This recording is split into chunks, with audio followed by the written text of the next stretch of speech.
everybody knows. So you're in the cheers. Cheers. I like that mug, man. You're in the Eastport house, or where are you at? Is it Eastport? Yes, yeah. Just I don't know. I don't consider it technically Eastport. It's between Eastport, Bay Ridge area. What is it, an Eastport address? I don't know what's considered Eastport. I mean, is it Annapolis or like what's the zip? It's Annapolis 21403 area code. Okay, but you don't want to be associated with those Eastport guys. That's what you're saying. Yeah, see, I don't know, man. It's tough. You get on their Facebook page and it's out there. All right, we don't want to dox you, so we'll just leave your your address anonymous somewhere in that area. Go ahead. I was like somewhere in that region. That's a good spot. I think when we were I know when we were looking for houses, like that's where I was wanting to go, but yeah, we're probably 30 or 40 minutes from you. We're all the way over the bridge. Yeah, I got fortunate with a good find right after graduation, and just worked. That's right. And you've been lucky with tenants like up until now, right? Like, yeah. Been very smooth. Yeah. So you've just been a real estate wizard.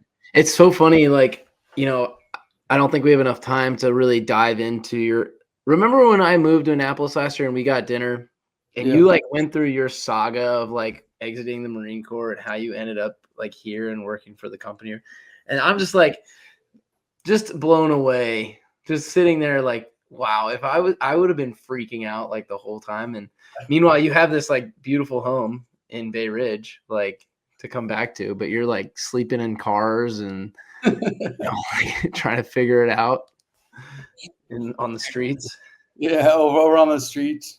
And you were bouncing back between like Missouri and Texas or something, or like where like Louisiana, or I forget. You were Mississippi. Yeah, so I got out of the Marine Corps in Mississippi and stuck it out down there for a while I was actually East Central Wrestling, finishing a year down there, helping them. We basically got wrestling started in Mississippi, and one of the schools that we got going there didn't have a coach, so I said, "Yeah, I'll stick out and coach here and do the first year." But I was already kind of planning on moving back to the Midwest. My family was in Iowa and haven't seen them in forever, and have nephews and nieces and stuff growing up that haven't really seen. So I figured I'd move a little closer. And I was supposed to move back to where my whole family was living, but my brother got moved to St. Louis, and I was like, shit, I'll go to St. Louis too. Yeah. And we got a place together down there and lived there for about 2 years and came back out to this house to fix it up and do some painting and stuff. I'm like, man, I miss Annapolis. I want to get back out here. And then found my way back. Were you already with, is it Waits? Is that how you say it? You were already with Waits when you were with your brother in St. Louis. Yes, correct. Okay. Yeah. I mean, that whole story is pretty crazy. And admirable, like you kind of just you just figured it out, Yeah. Figure it out. But no, okay, so you won the auction. Or you were nominated for the podcast. So I figured like, hey, let's do this thing right after the week after the blue and gold. Let's do like a little recap together. I unfortunately really didn't get to watch much wrestling. You were sitting in the corner, so maybe the recap can come from you. Mostly. I got some of the matches pulled up on my other screen that we can pull up if you want, but obviously I thought it was a great event. I was nervous about it going to Dahlgren. Back to Hall. I was nervous about it going to Halsey because last year it looked so cool in Dahlgren. What is your thought about that going back to Halsey?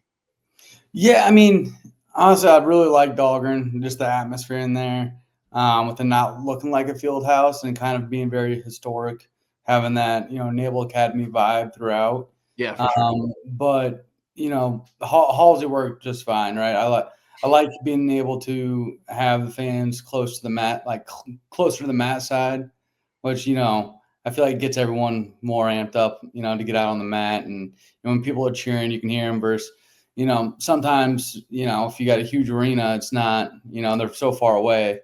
Yeah. It's hard to get pumped up because when you hear someone yelling, it sounds like they're forever away. Oh yeah, I mean the bleachers in Halsey were like, I don't know, 2 feet away from the edge of the mat. So it was, yeah. I mean, you could smell their breath probably. But I thought it ended up looking like it was way better when everybody was in there. You almost kind of forgot like where you were. Not forgot, but like it was standing room only at most points. Like you're just kind of circled with all these people. Which made it more intimate. And I think the guys actually enjoyed it. I think they probably prefer Dahlgren over Halsey, but it turned out to be really good. In fact, I wish we had gotten more bleachers. I wish we had gotten more chairs. But I know my kids loved the fact that they could run around, and my wife could just let them do that. Yeah, that's kind of nice. I think all the kids left with like black knees or whatever from sliding around on the turf. Yes. Yeah. Black knees, their hands black. Like my son was dripping in sweat. So they had fun at least, but you were coaching the blue team. Yeah. You made, huh? Just a two-time champ. Let's go. Yep. Major Smith. Cody 2-time with Major Smith and Blake. Yeah. I know it's always awkward, like doing it with the inner squad, blue and gold. Like you can't like coach against the other guy, but I mean, you've done it 2 years in a row now. Maybe talk about how like this coaching this year was different than last year. Like, what did you see from your lens, I guess? Because you saw a lot of the same guys. Yeah, honestly, I felt like this year the guys are a lot more open, when they're out on the mat. Like last year, it was like almost like a practice room match, like where you know each other and, you're not really opening up and kind of trying to score as many points. Where I felt like this year, definitely saw some guys kind of open up and push pace a little bit more, which was nice to see. Yeah, actually, that was some of the feedback that Coach Kolat gave the following day at practice. Was actually that's exact comparison to last year's. Like people were taking more risks, and being more aggressive and scoring more points. So I definitely agree with that. I remember last year watching and just being like, okay, when's this going to pick up? But it was like a more of a strategic duel than this. This past weekend, guys did score more points, and there were a couple matches that went differently than I think I would have originally thought. But I think that's just a testament to guys showing up and being confident and trusting their coaching. Yeah. Yeah. But we're talking before some of the matches, and we're like, just get out there and do your thing. Just get out there and do your thing. And they're like, all right. Well, it is. Yeah, I mean, it's hard. You probably know these guys better than they know you, but I know they've seen your face around a couple times. So, yeah, like, are you and Major Smith actually saying stuff to these guys like before the match, or? Yeah, I'd say more Major Smith is saying some stuff before the match. I mean, those guys, a lot better than I do. I'm probably seeing them practice a lot more. So knowing, what are some things that they should be doing or shouldn't be doing while on the mat. But really just those tight situations where maybe a coach sees something that they're not seeing. Being on the side of the mat is when I'd be yelling stuff up. Yeah, no, that's cool, man. I genuinely appreciate and love the level of involvement that you've provided the last year and a half since I've really been here. And I know It probably extended before I got here, but it is fun to see. I think you have the benefit of being close by, so that makes it a little bit, I wouldn't say more convenient, but you kind of understand. I guess you just like you feel it because you're so close. I know sometimes people that live farther away, it's harder to be as involved. But you've been pretty instrumental, like the last 18 months that I've been here, and me just bouncing ideas off of you, and just coming in sometimes to watch practice, to help with the weekend stuff, like at the tailgates, whatever it is. So in stuff like this, like the blue and golds, like you made it easy. Like I just asked you, like, hey, would you want to do this? I think it's cool that alumni come back and watch and help out. And you're an easy person to ask for help with stuff like that. So I appreciate it. Yeah, no problem. I enjoy doing it, so it makes it easy. But like you said, I mean, there's like being, close proximity makes it easier. But I mean, anybody else can kind of support in their own way, whether it's, showing up at away duels, away meets, away tournaments when they're close by, or, donating. Put a link in the caption here. But, supporting the team how they can, because, I mean, I've been very fortunate, and, Coach Burnett, which was awesome seeing him this weekend too. That was incredible getting him back. And Antonelli, and shared the time during my time, like giving me the opportunities that they did. So I try to get back in any way I can. Yeah, I think yeah, no, and you certainly do, Cody. You do more than most, right? You do all of the things you just listed and more. So again, big thank you. And I was gonna wait till later. I might as well just ask you now. Well, actually, no, first. We're already 12 minutes into this thing. I haven't even really introduced you. Your class of 2016. So you had the privilege of being coached by different coaches like me. With Burnett for a year, then Brian Antonelli for a year, and then with Coach Sherritt. So you've seen a whole bunch of different coaching styles, but you went off to do Marine. What were you doing in the Marine Corps again? I was a Marine supply officer. Supply. Okay. 3002, baby. Yeah. Bullets don't fly. No, but okay, yeah, Marine supply. And then you went to Pendleton for a little bit, or were you in Lejeune? I was in Okinawa, Japan for 2 years first. Okay. At Headquarters Battalion, 3rd Marine Division, and then went to Keesler Air Force Base. They got a Marine detachment down there, to schoolhouse, and then spent my last 2 years there.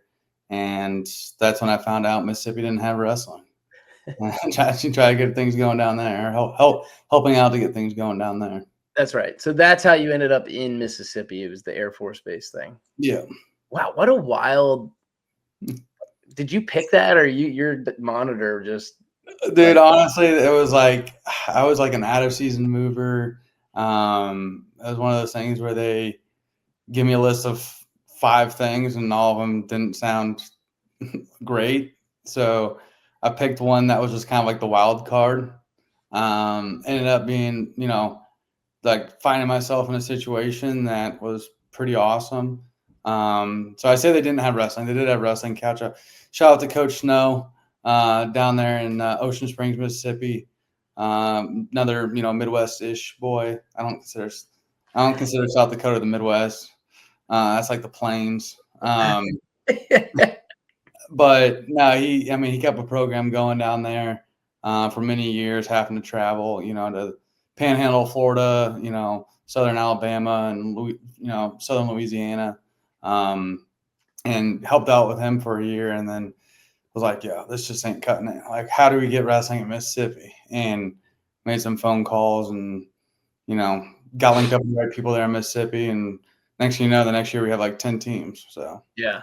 Pretty awesome. Yeah, no, it's incredible, man. That's incredible. You've done so much for the sport already. Like, and what are they up to now? I'm sure you stay in touch with some of those guys. Like, is it how many teams they got now? I mean, they've taken it to a whole nother level. They got man, I want to say they're 30 plus teams now, high schools, and they got clubs started. There's already kids getting scholarships, Dang. smaller schools and stuff. But I mean, to me, that's what it's all about. Like giving these kids an opportunity where, too small for football, Yeah.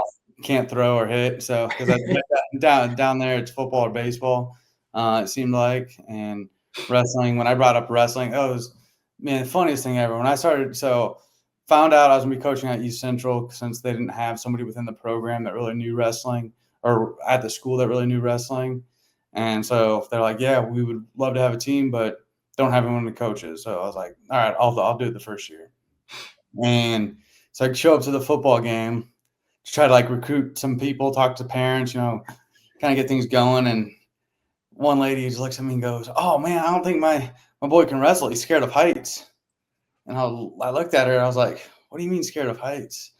And she was like, jumping off the top rope. He can't do that. She's thinking of like WWE and stuff. Oh my gosh. Like it was a different world. Like, I grew up in Iowa, so like everybody and their brother and cousin, like everybody wrestled.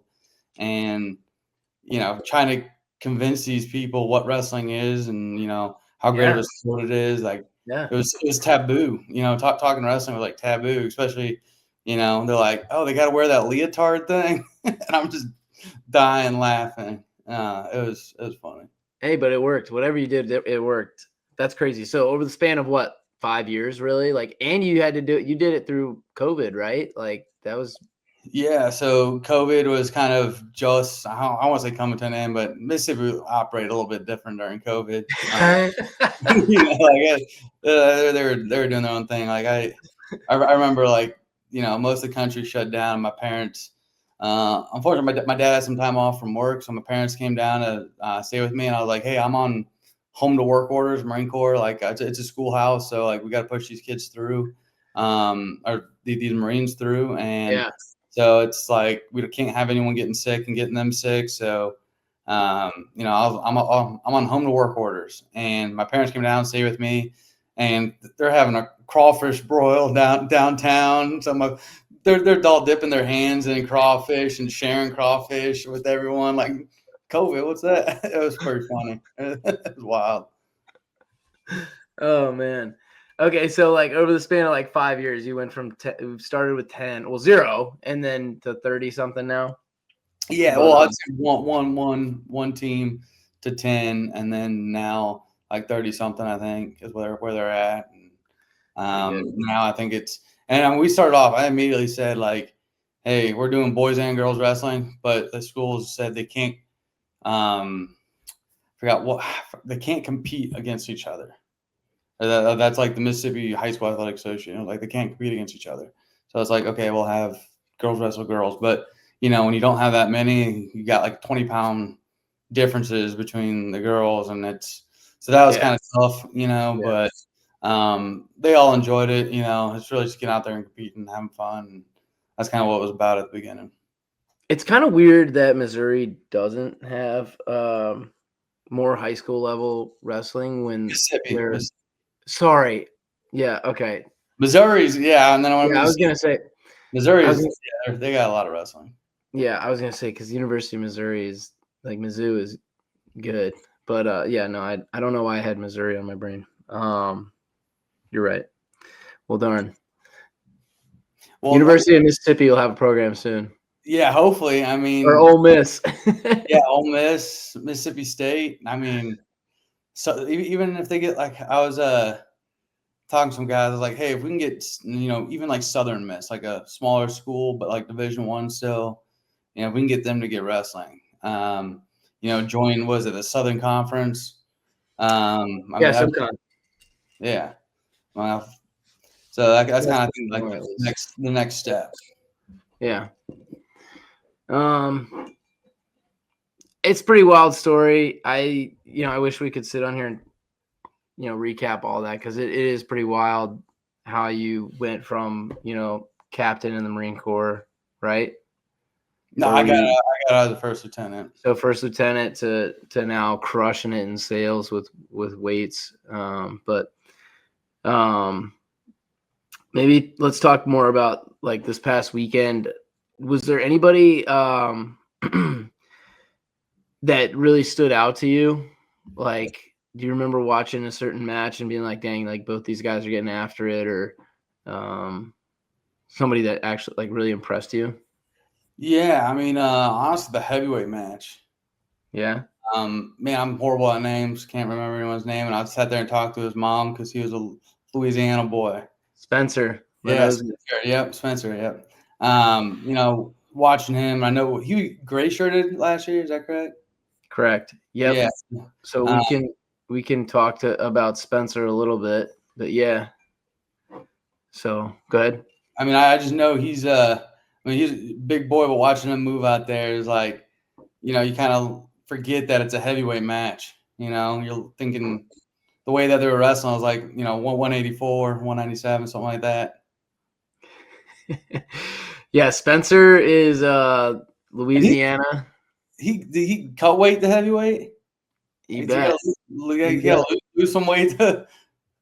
Not anymore. He's walking around at 285 Okay. now. 275, anywhere from like 275 to 285. But when he got here last year and was doing the gray shirt, he came in over 300. And he's lean, mean fighting machine right now, at 275.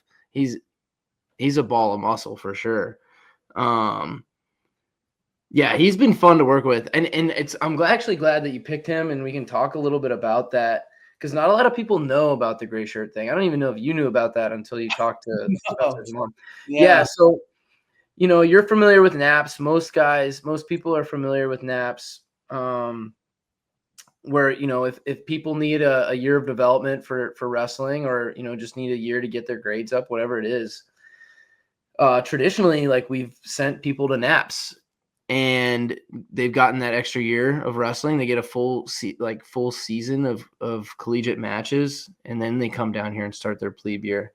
And then a couple years ago, Coach Colat started the gray shirt program, where similar to like what the Ivy Leagues do, where we get a guy that's like super talented, would normally be a good fit to go to naps, whether it's a grades thing or needs another year of training before, we get him in the room.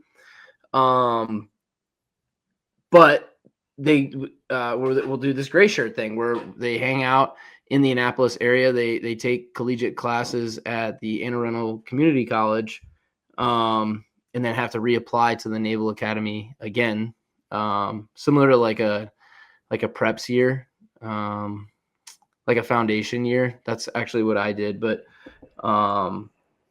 yeah, so Spencer was one of 3 last year that did the gray shirt and got to practice with the team during our RTC practices, our Navy Wrestling Club practices.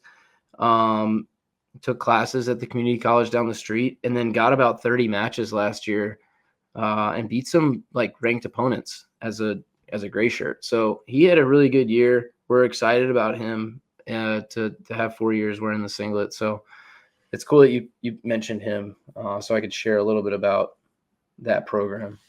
Yeah, that's an awesome just opportunity. Because of course I enjoy naps. You get to know a lot of great guys, and most guys that didn't go to naps, they act like they went to naps. They're like, oh yeah, and they try to remember, like, yeah, I was totally there. Yeah, I didn't know what you're talking about. It's kind of funny. But no, naps was a great program, but if you can get in the room with the guys, before showing up, like that's also just, incredible opportunity to, one, get better, but also, some of us need to have an extra year of academics. Oh yeah. Which helps out. And, if you can knock out some classes while you're at it, that's huge. Yeah, no, for sure. I think Spencer, like, not that naps wouldn't have been good for him. But the reason Spencer was perfect for the RTC thing, the gray shirt stuff, is he just wouldn't have had anybody to wrestle at naps. Like, we weren't recruiting any other 97s or heavyweights with that class. So, or that naps class. So it really made sense for him to get have more access to the bigger guys on the team, and then work with Coach Blaze, during those club practices and stuff. So, and yeah, like I said, we're pumped for him because he's a hammer, and he's also just a great kid. But yeah, I didn't really get to watch his match with Ben Farbaugh. Ben's another guy that we really enjoy having around. Very positive guy, from Pennsylvania. He got our most improved wrestler award last year. He went from, I don't think, winning a match to a guy that was stalling people out of matches. Like, I think it was Bucknell or Bloom. It was one of them where he's just a workhorse. Like, he stalled the guy out. Like, he match by outworking him, and it was crazy. Yeah, that's what I mean. It just seems like they were both just getting after it the whole time, which, I mean, during, like a blue and gold match, you don't typically see, right? Like, and that's why I was like, yeah, that match was awesome. Yeah. And then, man, what was the other one? Oh man, is it the 97 pounders? You said their name. Peyton Thomas and Zion Hall. Yes. That one had a really good finish. I think Zion had to get a couple takedowns at the end to win. Peyton was winning. Yeah, these guys are going to be great for each other this year. Yeah, Peyton's up 4-2 here, so he had to get a takedown. They both look like they just gotten strong.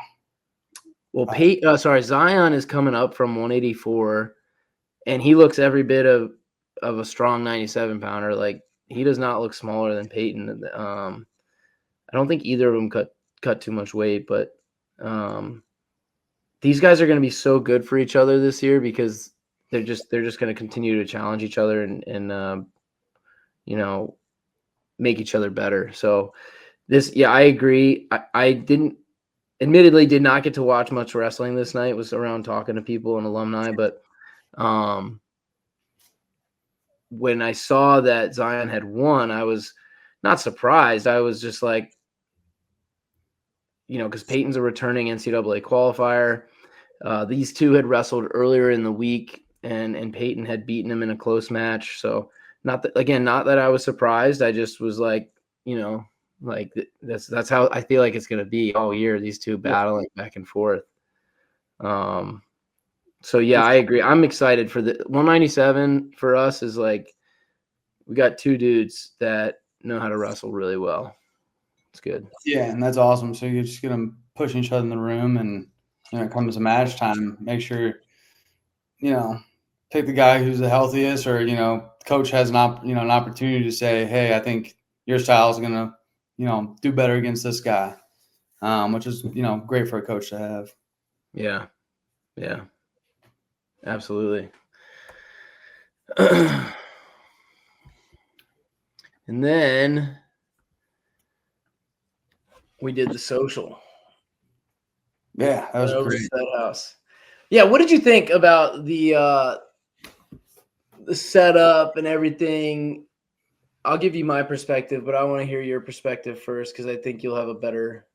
So I think from what I heard, and I think I was a fan of it too, having the wrestling before to have the social after. I know I think it was last year and some other years we've had the social before, and then everyone goes over to the wrestling, and then it's kind of like most people go home, or they say, hey, who's heading out later.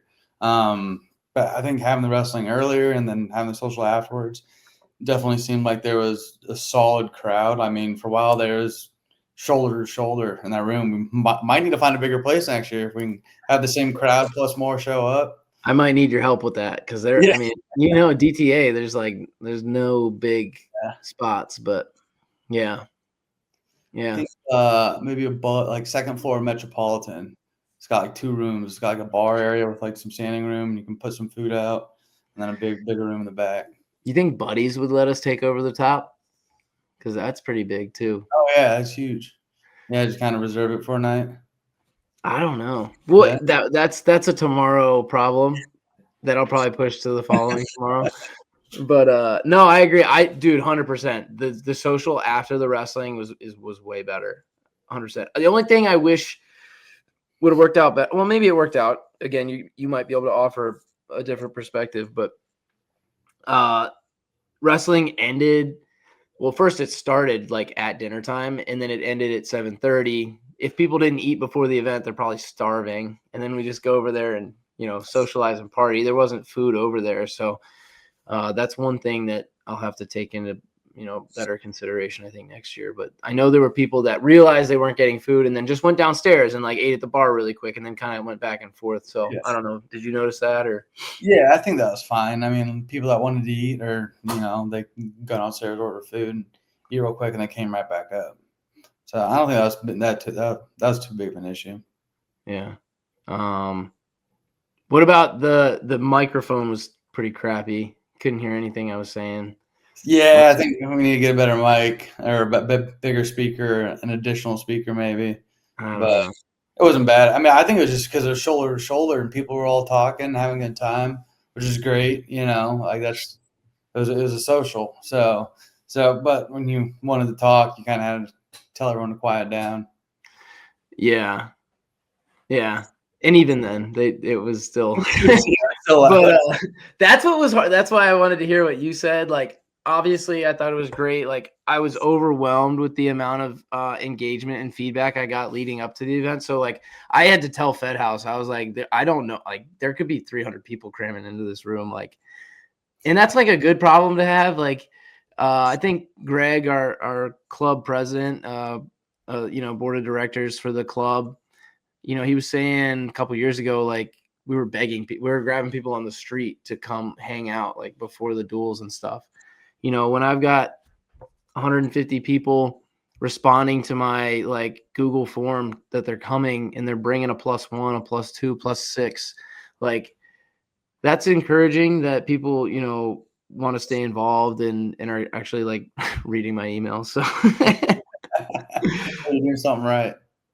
I don't know. Well, I'm just gonna keep doing it. Hopefully, we find a bigger venue next year, and we find more fun stuff to do.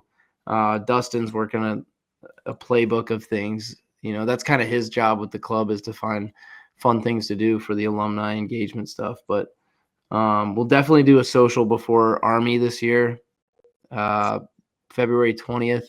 We're definitely doing a social. We're doing it before, so like, it'll be the social will be an alumni before the duel, and then the wrestling. So like, we'll just go from I think it's the Bo Cottage room in alumni right down to the arena. So, and then for NCAAs, we'll have to chalk something up too. But, and then what'd you think about the auction? We had 13 things that we were auctioning off. Honestly, there was some awesome stuff there. I mean, I thought it was all pretty cool stuff. I mean, I got. Yeah, go get it. Go get it. Yeah, I'm gonna grab this real quick. That's funny. My girlfriend's like, "You just pay for some old sweaty singlet, but vintage Navy wrestling singlet." Yeah, so I'll be hanging up on that wall here soon. Well, we got to find some photos of you in the singlet to put on the man, there's probably not many of me, unfortunately. I'd say, fortunately, I was injured most of the time to compete. Well, we got to find some photos to put in there. Find something in there. Yeah, because I think that's what kind of makes that one unique, is like you can put your photo there. But if only your girlfriend knew. She doesn't understand. Oh, dude, it was. I don't know if I told you, but I saw some people at the tailgate the next day that she's like, didn't know who Kerry Cole was, didn't know who Bruce Burnett was. And so I was like, okay, well, so we got home like 11 o'clock at night or whatever after the social. Probably would have stayed out longer, but had to drop the singlet off, and we need to get something to eat. Most places were closing. Yeah, I'm carrying the singlet around downtown. People are looking at me all side-eye like, what the hell is he doing? But so I basically I made her watch Carrie's docu-series on Flow Wrestling with me. like, hey, see, that's Carrie. That's Coach Burnett. But no, I thought it was fun. Yeah. She was like, wow. At first, she didn't get it, and she kind of appreciated it through like the end of the first episode or whatever. series or whatever. First episode, and then second episode, she's falling asleep. Yeah, but I mean, or even just like the singlet too, like wearing that at the time was like, that was awesome. That was what we did it for. So plus I liked our singlets back then. Just the plain with the N navy on the leg, like even though it weighs 6 pounds, like it's never weigh in with a singlet on. Yeah, no, we could not weigh in with that singlet on. No way, Jose. Yeah, might as well make the lighter weight class at that point. Yeah. But what else? What did you think about the involvement with the bid sheets and the different auction items? I think went pretty. Some of them were more popular than others, but I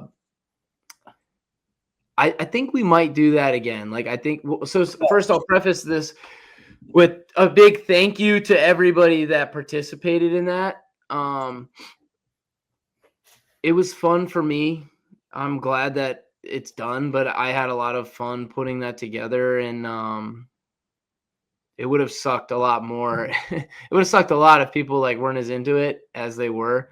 So it was cool to like actually see people like bidding, like battling with the stuff. Like you were in a tight battle for the singlet, yeah. But at the end of the night, including the generous donation of Mr. Gary, who won the 50-50, and all the auction items sold off, like we raised over 10 grand. So like, to me, that's a huge win.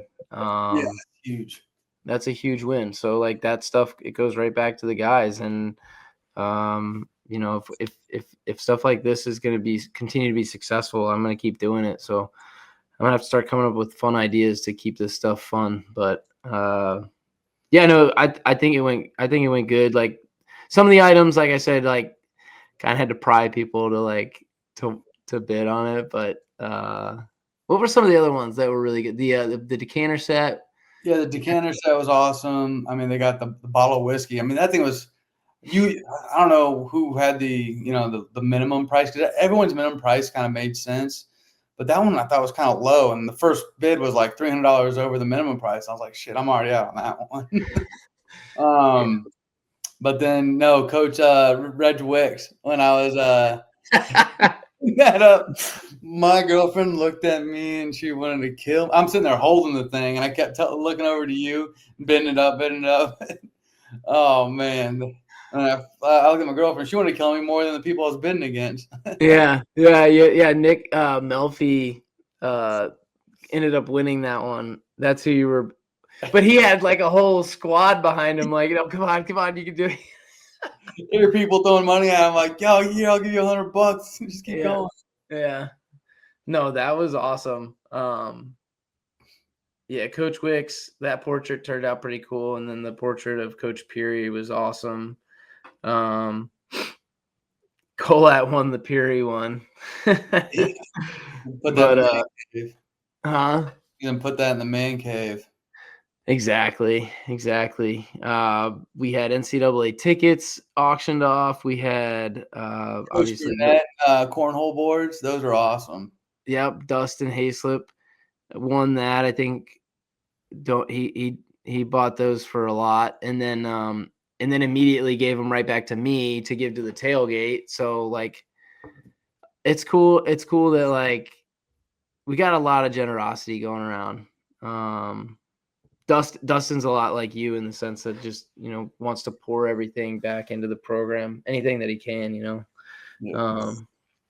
What was another one that was really cool that people liked? The whiskey decanter set, the singlet, cornhole boards. We had NCAA tickets, like I said. It was golfing with Barry. Yes. Oh man, I would have loved to bid on that one, but I'm so bad at golf Dude, just go with Robbie so Robbie won it. Like just figure out when he's doing it and go with him. Cause I need to go do a foursome or something. Just play no, basketball. yeah. No, yeah, for sure. Like you should totally link up with Robbie whenever he does that. But yeah, what was I gonna say? Oh, Barry, I've never played with him, but apparently he's like pretty good. And he told me, well, he doesn't walk, he does the cart. He gets a cart when he plays. But Coder has told me when they play together, it's like speed golf, man. Because I mean, you know Barry well enough now that it's just like he talks really fast. He's like on to the next thing. So I just envision him like hitting the ball, just like sprinting to the ball, like not even picking a new club, just like not even looking where the hole's at. Just a driver off. Yeah, Off the it's deck. like I could play 18 holes in less than 2 hours. I'm like, oh my god, how do you do that? Oh man, yeah. But no, that would definitely be a fun it'd be a good time. opportunity to play with him because that dude is wild. Yes. Wild. But yeah, so we raised what did I say over 10 grand. Yes. Brings us a little bit closer to our annual goal, and then we obviously exceed that 5K match that I was advertising right on that last week. So there's another 5K. So yeah, I'm impressed with how the event went. I'm really happy, and hopefully we can continue to do cool stuff like that in the future.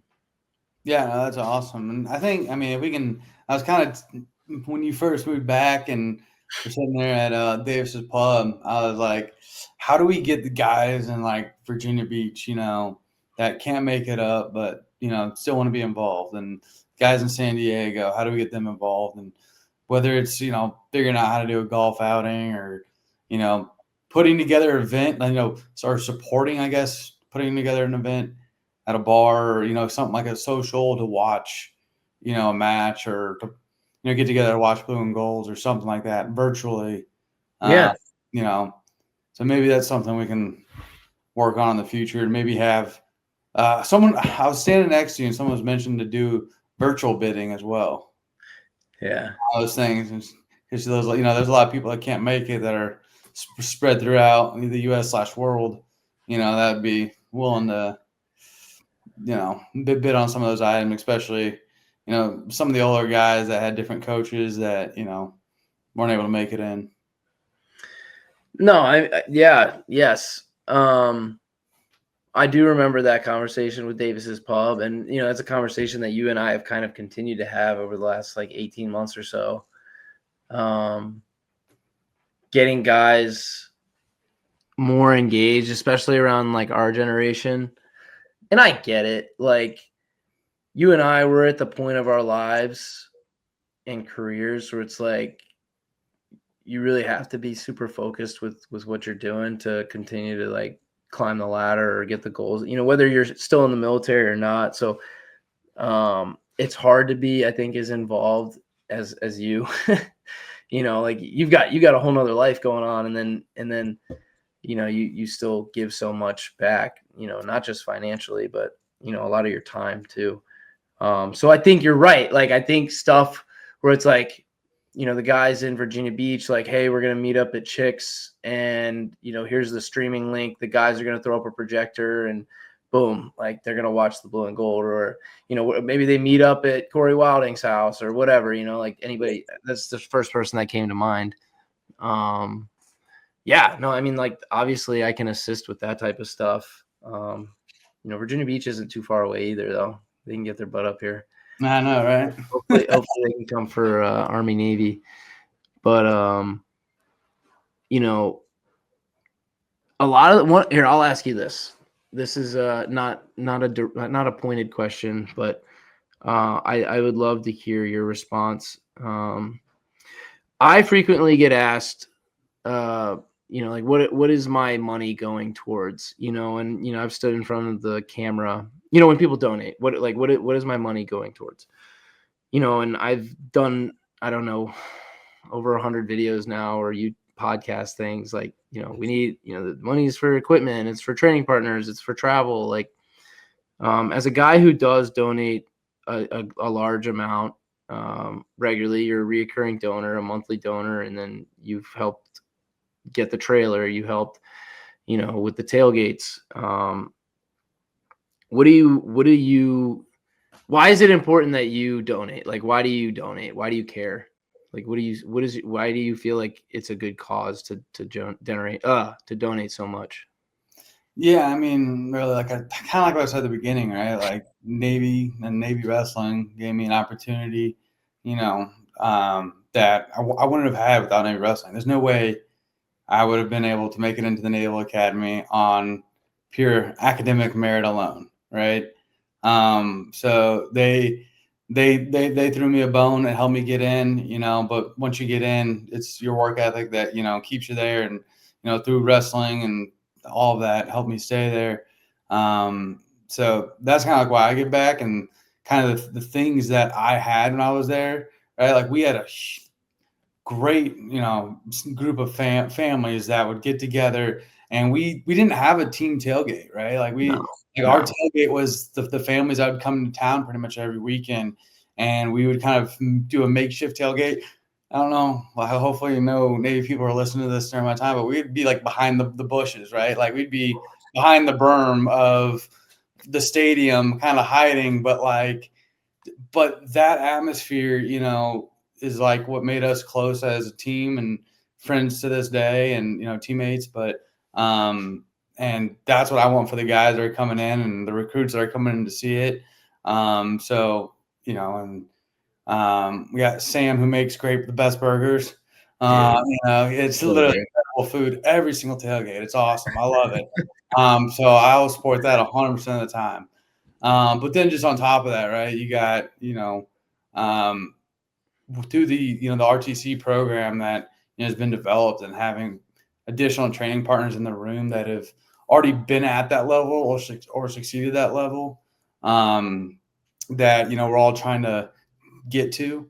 It's huge for the guys to kind of see that and be around those type of guys that, if you can bring in, the top quality wrestlers and have them in the room consistently. That's why you see the, Penn States and the Iowas, because they keep them close to home. Navy's not, we can't do that. Yeah. These guys have a 5-year commitment afterwards. And, unfortunately we need guys like you back, back in the room, but that's very few and far between. Right. So, being able to get that top talent back in the room and having these guys train with them is huge. And that's the only way we're going to be able to, compete and be a top 10 team consistently. Yeah. No, I mean, that's a great message. I think the biggest thing I took away from you is like, and I wish I had, not that I haven't thought of this, but maybe not outwardly preach this, is like the experiences that you and I had as members of the team. Like, we want the guys on the team now to have that and more.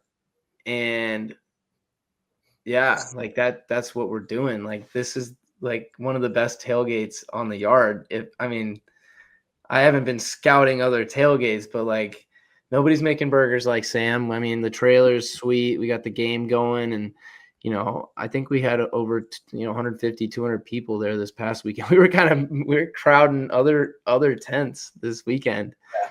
So we've come a long way since hiding behind bushes, and I think before my time, during my recruiting visit, there was one of the dads had a camper, and so he had a parking spot, and basically the wrestling tailgate was out of this, big RV, and so that was other people donating, but not necessarily financially, but their time showing up to the games, paying for a parking spot for an RV, and allowing the team to come there and eat their food and help out that way.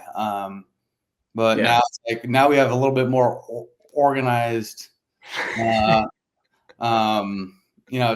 So to me, I mean, it's awesome that we got that, and I think everyone who helps out with that, kudos. They're doing an awesome job, and I just want to make sure we're able to keep that up, because I think, one, the wrestlers appreciate it, and the recruits love it. Yeah. So it helps because Navy's not a college, right? It's different. Not And college. the people that come here are different, right? They're coming from more than just wrestling or just, academics or just college. I mean, we're fortunate to have all the best of both worlds, right? Yeah. So you gotta, make sure they have some nice things while they're there. Absolutely, man. 100%. No, that was well said. That was well said.